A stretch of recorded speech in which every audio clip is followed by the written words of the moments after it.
นามของพระองค์เป็นชีวิตทุกสิ่งอยู่กับพระองค์สวยงามทุกวันที่เดินกับพระองค์ไม่ว่าจะอยู่ทางใดพระเจ้าอยู่เคียงข้างเราเสมอในพระองค์ทุกสิ่งดูสวยงามทุกวันเดินในทางพระองค์ไม่ว่าทางจะเป็นเช่นใดพระองค์ทรงอยู่ใกล้เดินเคียงข้างฉันตลอดทาง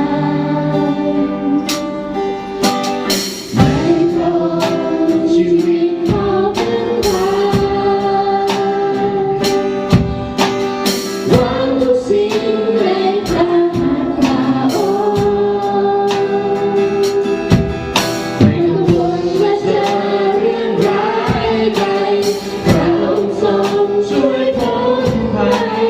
ขอไว้วางใจในพระองค์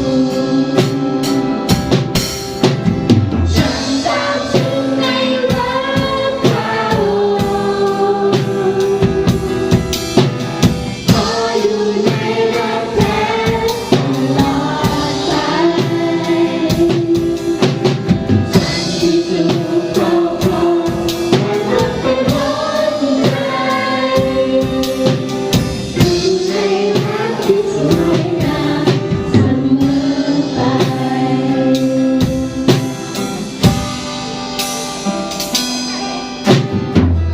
พระองค์ชีวิตขอพึ่งพาวางทุกสิ่งในพระหัตถ์พระองค์ไม่กังวลว่าจะเรื่องร้ายใดพระองค์ทรงช่วยพ้นภัยขอไว้วางใจในพระองค์ฉันตามถึงในรักพระองค์ขออยู่ในรักแท้ตลอดกาลขออยู่ในรักแท้ตลอดไปฉันที่ถูกครอบครองและรักเป็นหัวใจอยู่ในรักที่สวยงามเสมอไปฉันตามถึงในรักพระองค์ขออยู่ในรักแท้ตลอดไปที่ถูกครอบครองและรักเป็นหัวใจอยู่ในรักที่สวยงามเสมอไปฉันตามถึงในรักพระองค์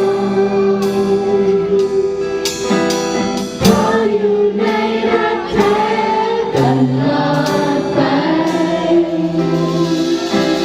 ฉันที่ถูกครอบครองและตั้งแต่หัวใจอยู่ในรักที่สวยงามเสมอไป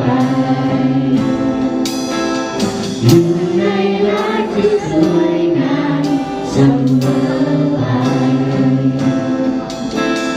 อยู่ในรักที่สวยงามเสมอไปขอบคุณพระเจ้าสำหรับความสวยงามแห่งความรักที่พระองค์ทรงประทานให้ขอบคุณพระองค์สำหรับพระเมตตาเป็นของพระองค์ที่ดำรงอยู่ในใจของเราเสมอความรักของพระเจ้าช่างอัศจรรย์